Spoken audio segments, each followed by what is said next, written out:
जय हिंद दोस्तों आज की इस वीडियो में हम लोग अध्ययन करने वाले हैं क्लास 12 में जो चित्र प्रकाशन से हम लोग अध्ययन कर रहे हैं। आपको बता दें कि हम लोग सारे के सारे प्रश्न कर चुके हैं 3 पॉइंट में। आप भी पढ़ने वाले हैं। आप भी में जो है हम लोग आज पढ़ेंगे एक्सरसाइज 3.1 एनसीईआरटी जोन पढ़ने वाले हैं।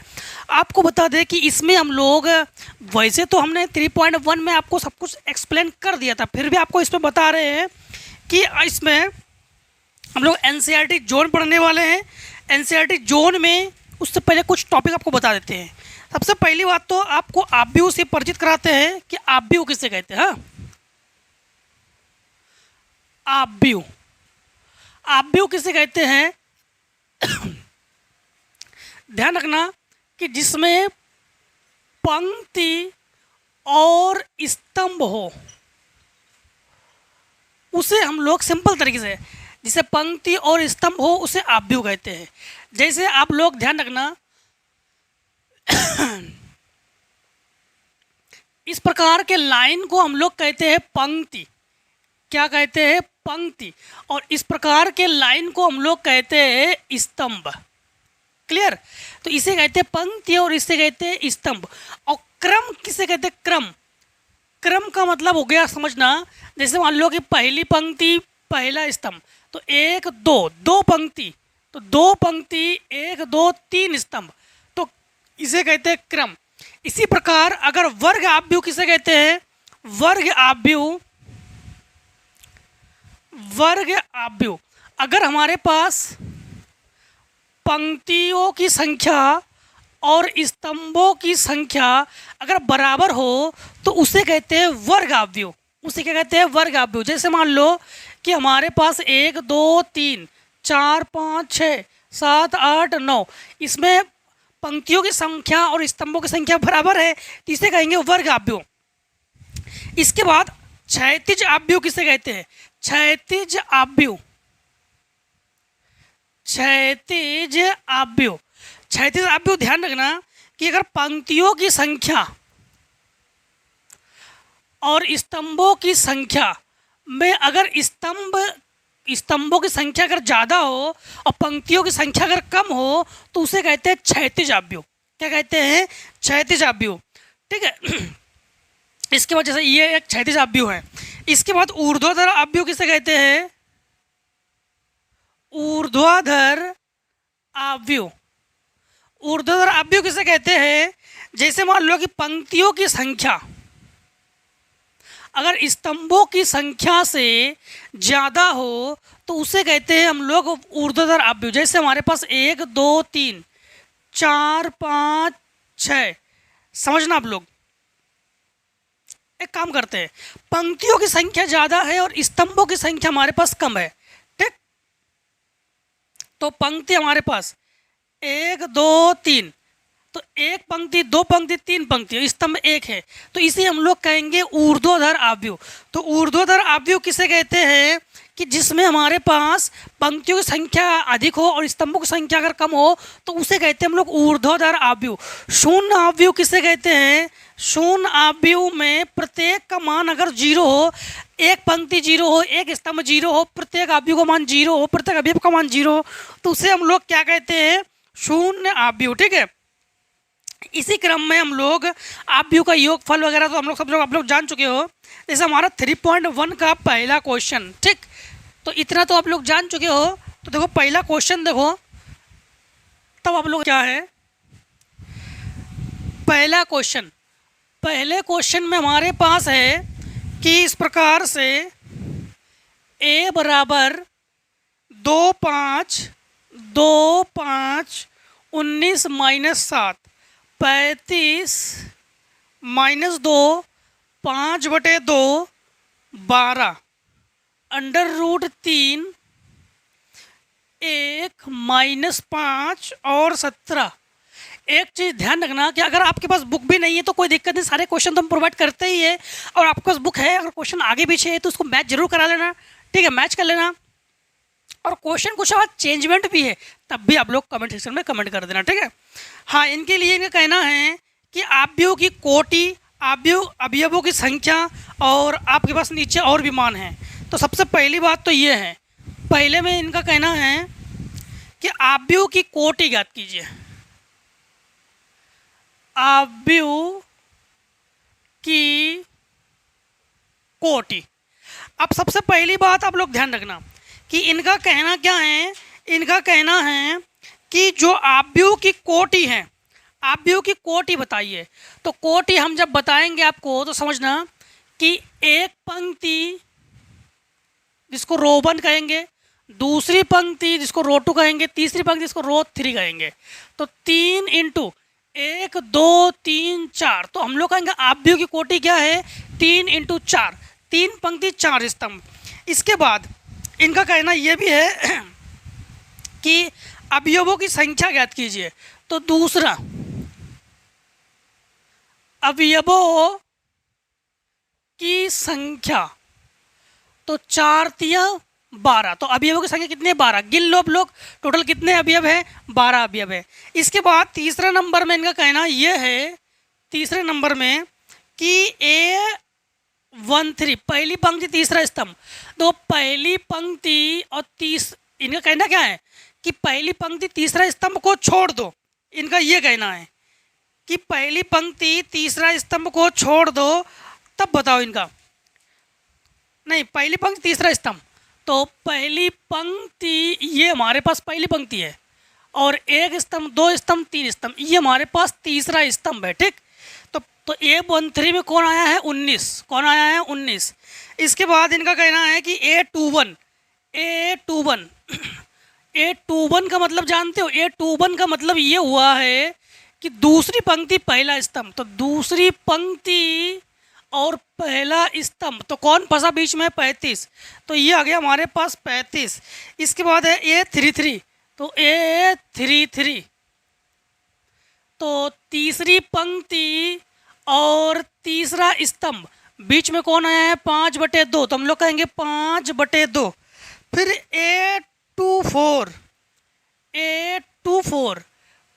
तो A24 ये 2 हो गया है और ये 4 हो गया। तो 4 में कौन आया, 12। तो हम लोग कहेंगे 12। और फिर इसके बाद A23 तो ये हमारे पास 2 और ये हमारे पास 3, 5/2। अब A33 दोस्तों यहाँ पे एक चीज़ समझना कि ये तो हमारे पास 2 3 में है 5/2 और ये हमारे पास A33 तो 3 और 3 -5 है ये, तो ये हमारे पास -5 है। तो ये हो गया हमारे पास answer. Question number 2, question number 2 में क्या है समझना आप लोग। क्वेश्चन नंबर 2 में है कि यदि किसी आव्यूह में कुल 24 अवयव हो तो इसकी संभव कोटियाँ क्या है। तो समझना कि 2 में है कुल 24 अवयव है। कुल कितने अवयव है, 24। तो 24 का मतलब जानते हो इसे कोटियाँ क्या हो सकती है। इनका तो ये भी नहीं कहा उन्होंने कोटियाँ, हाँ। तो संभव कोटियाँ क्या हो जाएगी, तो हो सकता है कि 1 × 24 हो, या हो सकता है 2 × 24 हो, ठीक, या हो सकता है कि 3 × 2 × 12 हो, 3 × 8 हो, 4 × 6 हो, फिर 4 5 6 6 × 4 हो, ठीक है, फिर 7 8 8 × 3 हो, फिर 9 10 11 12 12 × 2 हो, फिर या तो फिर 24 × 1 हो। ये संभव कोटियाँ हो सकती है इसकी। और इसके बाद यदि इसमें 13 अवयव हो तो कोटियाँ क्या होगी। अब 13 अवयव, तो 13 अवयव का मतलब है कि या तो फिर 1 × 13 हो या फिर 13 × 1 हो। अब देखो इनका कहना है क्वेश्चन नंबर 3 में है यदि किसी आव्यूह में 18 अवयव हो तो इसके संभव कोटियाँ क्या क्या हो। हाँ, तो तीसरे में कितने हैं, तीसरे में 18 अवयव, तो 18 अवयव तथा 5 अवयव, ठीक। तो 18 अवयव और 5 अवयव, तो समझना इसमें हम लोग क्या कर सकते हैं। 18 अवयव का मतलब हो गया है कि 1 × 18 हो, या 2 × 9 हो, या 3 × 6 हो, ठीक, या 6 × 3 हो, या फिर 9 × 2 हो, या 18 × 1 हो, ठीक। इतने कोटियाँ। 5 में क्या है, 5 में 1 × 5 और या फिर 5 × 1, बस यही संभव कोटियाँ हो जाएगी इसकी। समझ गए? बस क्रम बनाओ, क्रम को कोटि कहेंगे हम लोग। क्वेश्चन नंबर 4 को देखो। क्वेश्चन नंबर 4 में है, क्वेश्चन नंबर 4 में है कि यदि 2 इंटू 2 ए बराबर हमारे पास है ए आई जे, हमारे पास 2 क्रॉस 2 की है, 2 क्रॉस 2 की। हाँ, तो रचना कीजिए कि अवयव इस प्रकार प्रदत्त है कि पहला हमारे पास है ए आई जे बराबर आई प्लस जे का होल स्क्वायर बटे 2। अब 2 इंटू 2 का मतलब है हम लोग 2 बार रखेंगे, मतलब समझना इसमें क्या क्या निकालेंगे। सबसे पहली बात है कि हम लोग इसमें A11 निकालेंगे। A11 का मतलब हो गया है आई का मान जे का मान 1 ही है, तो 1 प्लस 1 का होल स्क्वायर बटे 2, तो 2 का स्क्वायर बटे 2, एक घात खत्म तो 2। A12 निकालेंगे। अब 2 क्रॉस 2 में 2 ही बार निकालेंगे, A11 A12 A21 A22, तो 21 का मान ये 12 मतलब आई का मान 1 और जे का मान 2, तो 1 प्लस 2 का स्क्वायर बटे 2, ये हो गया 3 का स्क्वायर 9, तो 9 बटे 2। अब A21 रखेंगे तो इसका मान हो गया हमारे पास 2, इसका मान 1, तो 3 का वर्ग बटे 2 अर्थात हम लोग कहेंगे 9 बटे 2। अब A22 रखेंगे तो 2 2 4, 4 का वर्ग 16, 16 बटे 2 अर्थात कटकर हो जाएगा 8। अब हम लोग कहेंगे कि इसमें इसका जो आंसर है, इसका आंसर ये हमारे पास आ जाएगा 2, 9 बटे 2, 9 बटे 2 और 8, ये हमारे पास आंसर हो जाएगा। अब देखो ऐसे 1 1 1 2 2 1 2 2 रखेंगे हम लोग। इसके बाद क्वेश्चन नंबर 5 को देखो। क्वेश्चन नंबर 5 में भी सेम यही है। क्वेश्चन नंबर 5 में है 3 क्रॉस 4, 3 क्रॉस 4 में है कि हमारे पास इस प्रकार से है कि ए आई जे बराबर हमारे पास 1 बटे 2, फिर माइनस 3 आई और प्लस जे, ठीक, माड में है। अब यहाँ पर समझना 3 क्रॉस 4 में है, क्या है 3 क्रॉस 4, 3 क्रॉस 4, 3 क्रॉस 4 का मतलब जानते हो, इस प्रकार से 3 क्रॉस 4 है। तो समझना सबसे पहली बात तो हम लोग निकालेंगे A11, तो A11 आई का मान और जे का मान 1 है, तो 1 बटे 2, तो ये माइनस 3 एकम 3 प्लस 1 अर्थात हम लोग कहेंगे कि 2। अब माड का मान हमेशा प्लस में होना चाहिए, तो 1 बटे 2 इंटू 2 कटकर हमारे पास 1। अब A12 रखेंगे, ठीक, A12 रखेंगे। अब यहाँ पर 3 पंक्ति 4 स्तंभ है, 3 पंक्ति 4 स्तंभ, A11 A12 A13 A14 तक जाएंगे, ठीक, A21 22 23 24 तक जाएंगे ऐसे। तो यहाँ पर हमारे पास इसका मान 1 और इसका मान 2, तो हम लोग कहेंगे 1 बटे 2 और माइनस 3 एकम 3 प्लस 2 और ये बचा 1, तो 1 बटे 2। फिर A13 जाएंगे तो इसका मान 1 और जे का मान हमारे पास 3, 1 बटे 2 3 एकम 3, फिर प्लस 3 एकम 3 अर्थात 0। अब A14 जाएंगे, A14 का मतलब हो गया इसका मान 1 इसका मान 4, तो माइनस 3 एकम 3 और प्लस 4 अर्थात हम लोग कहेंगे 1 बटे 2, 1 बटे 2। अब हमारे पास A21 जाएंगे हम लोग, A21 का अर्थ क्या हो गया हमारे पास, ये 2 और ये 1, तो 2 3 6 और प्लस 1 अर्थात हम लोग कहेंगे कि 5 बटे 2। और A22 तो 3 दूनी 6, 3 दूनी 6 प्लस 2 अर्थात माइनस 4 बटे 2 अर्थात 4 बटे 2 का मतलब हो गया 2। और A23 तो 3 दूनी 6 और प्लस 3 तो हमारे पास 3 बटे 2। A24 तो 1 बटे 2 और हम लोग कहेंगे कि 3 दूनी 6 प्लस 4 अर्थात 2 बटे 2 अर्थात 1। माड का मान हमेशा प्लस में ही होना चाहिए, ठीक है। अब देखो हम लोग 31 निकालेंगे, A31 तो 31 हमारे पास 3 त्रिका 9, हाँ 3 त्रिका 9 और प्लस 1 अर्थात 8 बटे 2 अर्थात 4। फिर हम लोग निकालेंगे 32 जब निकालेंगे तो 1/2 3 3 9 + 2 अर्थात 7/2।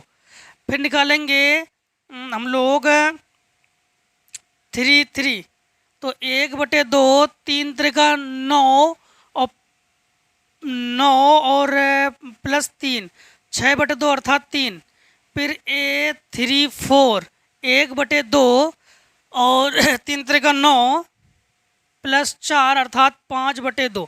तो हम लोग कहेंगे हमारे पास आव्यूह जो है 1, फिर 1/2, फिर 0, फिर 1/2, फिर 5/2, फिर 2, फिर 3/2, फिर 1, फिर 4, फिर 7/2, फिर 3, फिर 5/2।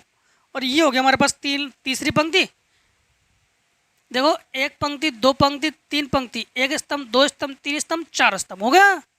अब इतने को आप लोग फटाफट शॉर्ट कर लो जरा। क्वेश्चन नंबर 6 को देखो आप लोग। ठीक, क्वेश्चन नंबर 6 में क्या है कि निम्नलिखित समीकरणों के x और y और z के मान को आप लोग ज्ञात कीजिए। देखो क्वेश्चन नंबर 6, क्वेश्चन नंबर 6 में है कि हमारे पास इस प्रकार से 4 3 x 5, ठीक, और y z 1 और 5। इनका कहना है कि इसमें x का मान आप लोग ज्ञात कीजिए, ठीक, और y का मान क्या, z के बाद तुलना कर लो। हम लोग कहेंगे कि तुलना करने पर, क्या करने पर, तुलना करने पर।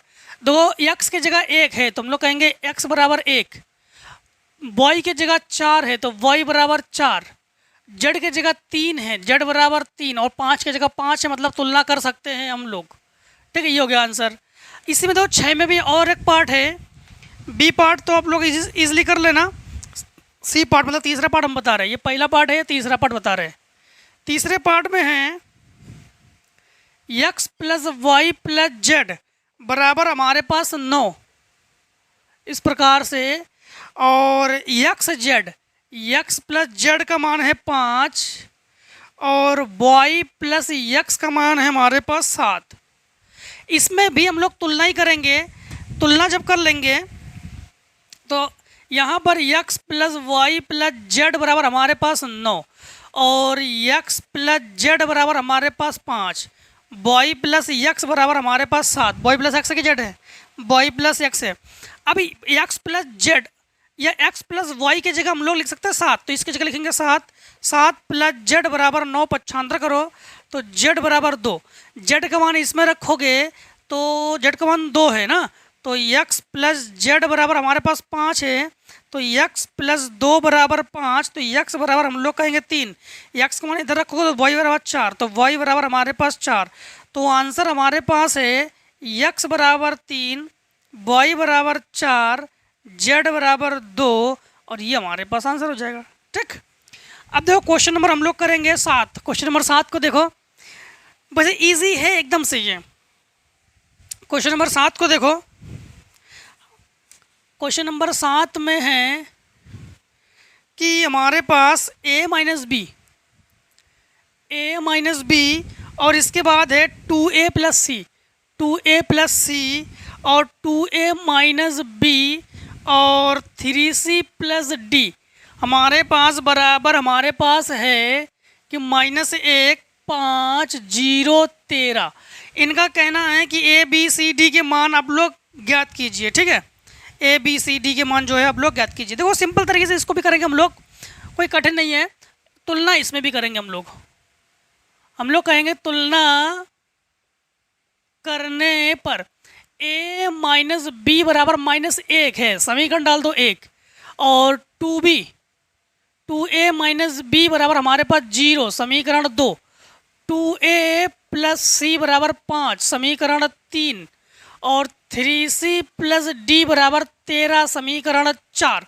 सबसे पहली बात तो है हम लोग क्या करेंगे, समीकरण 1 और 2 को घटाने पर, क्योंकि दोनों के चिन्ह बराबर है, तो a माइनस बी बराबर -1 और 2a माइनस बी बराबर हमारे पास 0, माइनस प्लस माइनस ये कैंसिल, ये दोनों घटाओगे तो -a बराबर -1, माइनस से माइनस कैंसिल, तो a बराबर 1।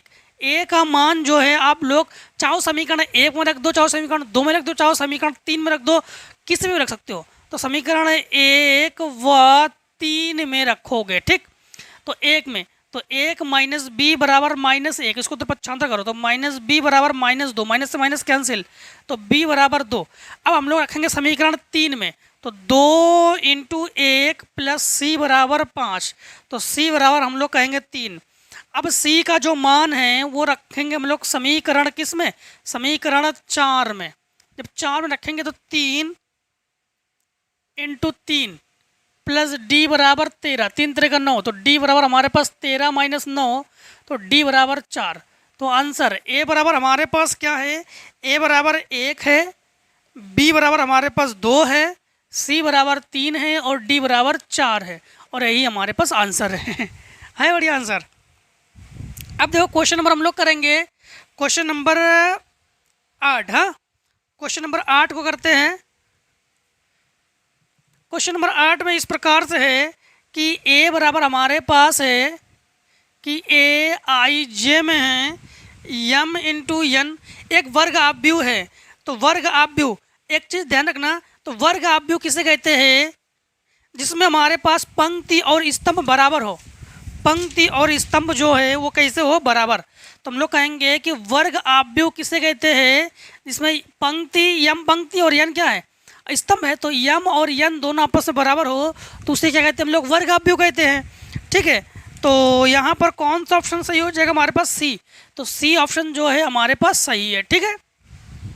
बाकी तो आप लोग जानते ही हो, बाकी आप लोग बता चुके हम कि अगर आपके पास पंक्तियों की संख्या कम है, स्तंभों की संख्या ज़्यादा है तो क्षैतिज कहोगे, और अगर आपके पास पंक्तियों की संख्या ज़्यादा है, स्तंभों की संख्या कम है तो उसको ऊर्ध्वाधर कहोगे, ठीक।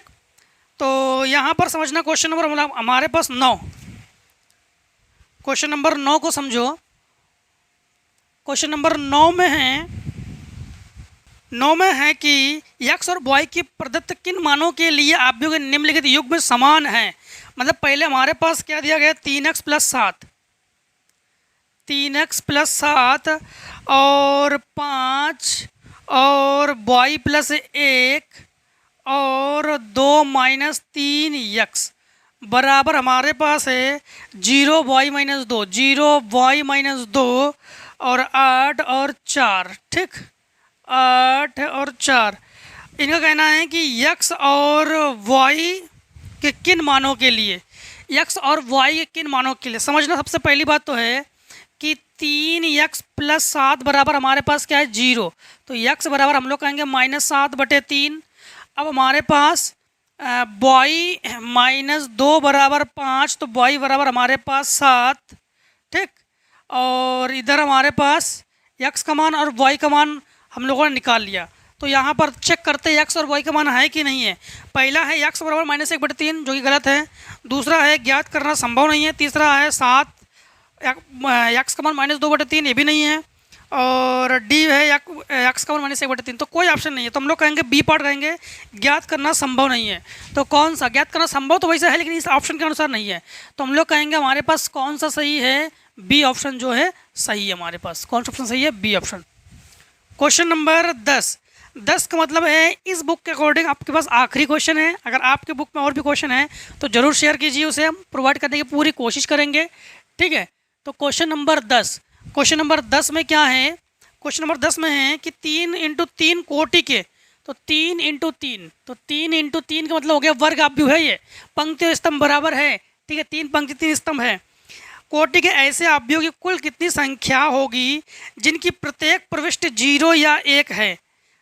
देखो जिनकी प्रत्येक प्रविष्ट का मतलब हो गया है प्रत्येक, हम लोग कहेंगे कि प्रत्येक प्रविष्ट क्या है, प्रत्येक प्रविष्ट जो है प्रविष्टि 0 या 1 है, प्रत्येक प्रविष्टि 0 या 1 है। अब समझना कि 3 × 3 कोटि के ऐसे अवयवों की कुल कितनी संख्या होगी जिनकी प्रत्येक प्रविष्टि 0 या 1 है? तो हम लोग कहेंगे 0 या 1 में कुल संख्या की कितनी है? कुल संख्या 2 है। और 3 × 3 क्रम में अवयवों की संख्या क्या है? अवयवों की संख्या 3 × 3 मतलब 9 है। अर्थात हम लोग कहेंगे कुल, तो फिर ये क्रमचय बना, तो कुल क्रमचयों की संख्या 2 की घात 9। 2 की घात 9 फार्मूला आप लोग पढ़े हो, क्रमचयों की संख्या बराबर 2 की घात n, फर्स्ट ईयर में क्लास 11th में। तो 2 की घात 9, 2 की घात 9 का मतलब हो गया है कि 2 × 2 × 2 × 2 × 2 × 2, 1 2 3 4 5 6 7 8 9, 2 दूनी 4 दूनी 8 दूनी 2 दूनी 4 2 दूनी 4 दूनी 8 दूनी 16 दूनी 32 दूनी 64 दूनी 128, 64 दूनी 128, 128 और 256, 512। तो 512 कुल कितने अभी हो गए? 512। कौन सा हमारे पास ऑप्शन सही है? ऑप्शन हमारे पास डी सही है। कौन सही है? तो डी ऑप्शन जो है हमारे पास बिल्कुल राइट है। ठीक, इस प्रकार से हम लोगों ने एनसीईआरटी जोन की जो पहली एक्सरसाइज है 3.1 उसको दोस्तों हम लोगों ने कंप्लीट किया है। ठीक है, अब आप लोगों के सपोर्ट के अकॉर्डिंग ही हम 3.2, 3 पॉइंट वगैरह और 4 पॉइंट वगैरह लाएंगे।